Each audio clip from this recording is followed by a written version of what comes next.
Olá pessoal, tudo bem? Bom dia, boa tarde, boa noite, dia, dependendo da hora que você estiver aí me assistindo, né? É um prazer falar com vocês sempre. Meu nome é Rogério, aqui do meu canal Professor Rogério Melo, e sou professor formado nas áreas de pedagogia, história, filosofia, teologia, com mestrado e doutorado na área de teologia e pós-graduado na área de psicopedagogia, educação especial, pós-intervenção ABA e também ABA, formação da ABA na prática para pais e educadores e ABA prática para o dia a dia. Também em neuroeducação, o que me faz despertar tanto interesse em ajudar os pais, aqueles que desejam, de uma forma ou de outra, que sua criança seja muito bem atendida na escola. Neste caso, o vídeo é sobre a criança autista em duas crises muito conhecidas. Soa estranho porque às vezes são nomes estrangeiros, mas são duas crises que vocês já viram, já presenciaram, muito importantes, chamada de meltdown e shutdown, no autismo. Então, vamos rapidamente tentar ver quais são essas crises e por que essas crises acontecem. Essas crises, geralmente elas acontecem devido à quantidade de estímulos sensoriais que essa criança recebe. Então ele chega numa escola, ele chega no shopping, ele chega em algum lugar e aquela movimentação toda, aquele movimento de pessoas ali, aquele barulho de carro, o barulho de buzinha, pom, pom, pom, alguém andando na rua, ou ele está andando na rua e começa a ter receber muitos estímulos, aí luzes para todos os lados, som. Então esses estímulos os levam, na maioria das vezes, a ter essas crises de ansiedade. Então, nessas crises de ansiedade hiperestressantes, temos duas que se destacam. Uma é a meltdown e outra é a shutdown. Então, o meltdown ele é uma crise que acontece para fora, ou seja, é uma crise, ela é explosiva, facilmente reconhecível com sinais claros de que o autista está incomodado. Então é o som alto, ele já coloca a mão no ouvido, muita gente fala, não professor, não pessoal, tem muita gente aqui. No entanto, a crise pode acontecer de dentro silenciosa e o shutdown, que é um desligamento temporário. Então, no caso da criança, do meltdown, nós geralmente falamos que parece que eles dão sinais de que aquilo vai acontecer. A criança já está incomodada com sons, fala, não, o som é esse. Aí você aumenta mais ainda o som. Não, isso aí é só frescura da criança, deixa quieto. E ela começa a ver aquela movimentação toda e começa a ficar bastante nervosa. Então, o momento dele dar um grito, dele se jogar no chão, dele bater em alguém ou ele mesmo se autoagredir por uma crise de ansiedade muito alta, é muito grande. As chances são grandes que isso aconteça. Neste caso, há sim várias situações, de várias formas, perdão, para que você possa ocasionar. Tem corrido um vídeo na internet de um avivamento em uma igreja americana, e um autista viu o avivamento, ou fez parte daquele avivamento de oração, daquele momento ali, e está ali no meio da multidão, e está com fone de ouvido.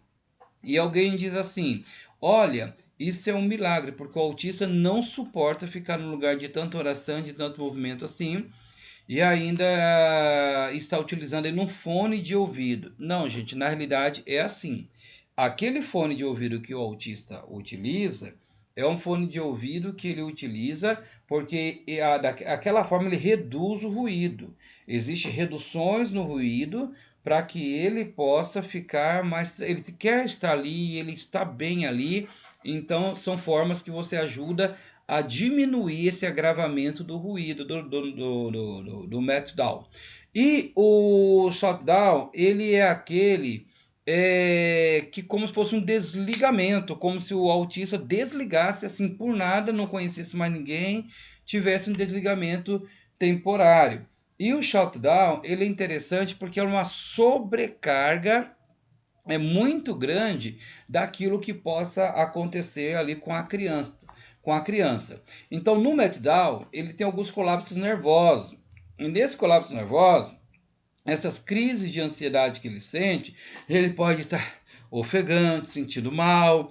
Ele pode estar muitas vezes sentindo que ele tem que sair um pouquinho dali porque aquele está muito movimentado, a sala de aula está movimentada, a quadra está movimentada. Às vezes a pessoa confunde com reforçador. Ah, ele está fazendo isso, forçando isso só para sair lá fora, dar uma voltinha. Se eu deixar ele sair um dia, ele vai sair sempre. Gente, não confunda uma coisa com outra, tá? Existem sinais, indícios que você começa a perceber que a pessoa não está legal, não está bem. Não é somente uma jogada que ele está querendo criar ali para ele sair, não.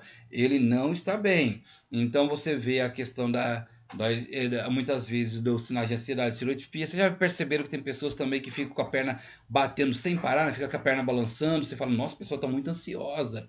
Então são alguns sinais de que a pessoa está ansiosa e que ela pode passar por esse momento de raiva, de pânico e ser agressivo com ela mesma ou mesmo com as pessoas que estão ali ao seu lado. E o shutdown se o método dá uma resposta de guerra e defesa, pá, para ele estar evitando o problema, o shutdown ele é um apagão.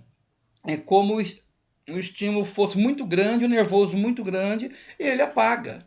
Né? Eu já vi relatos de pessoas que começaram a brigar com a criança autista, você é isso, você é aquilo, você é... E a pessoa apagou, a pessoa, né, teve aquela crise assim que o mundo sumiu, o mundo desapareceu para ele. Então, o shutdown ele um apagão, desligamento. É como um computador tentando ligar, porém sem energia suficiente para isso. O comportamento do autista passa a ser vazio, apresentando capacidade limitada ou nula de comunicação. Ele fica, parece que está desligado, está no outro mundo, faz tal coisa, faz isso, faz aquilo. Ele não agrediu, não veio a crise para fora, a crise continuou dentro dele. Mas isso fez com que ele ficasse totalmente desligado. Então, umas situações, alguns gatilhos para ajudar nesse desligamento é não fazer mudanças bruscas com a criança autista. Nada assim que você vai mudar que ele vá fazendo com que ele estranhe, né, aquele lugar, aquele local, ambiente, aonde ele está indo. Acúmulo de demandas, que você pode tomar muito cuidado com ele também, que são muitas coisas para uma criança só. A sobrecarga sensorial de sons, textura, muita coisa ao mesmo tempo. É som, é textura, é movimento, é luz. Então ele fica nervoso ali naquele momento.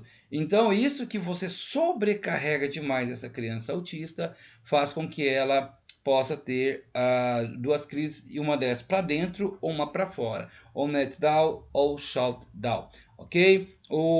Na prática, aqui de uma forma prática, é você evitar a sobrecarga da criança autista, porque você sabe que a sobrecarga para a criança autista é muita informação, é muita coisa ao mesmo tempo, no caso da mente. No caso sensorial, muito som, muita coisa, é textura diferente, é um tipo de tecido, é uma outra coisa que ele tem que estar fazendo ao mesmo tempo, duas, três coisas ao mesmo tempo.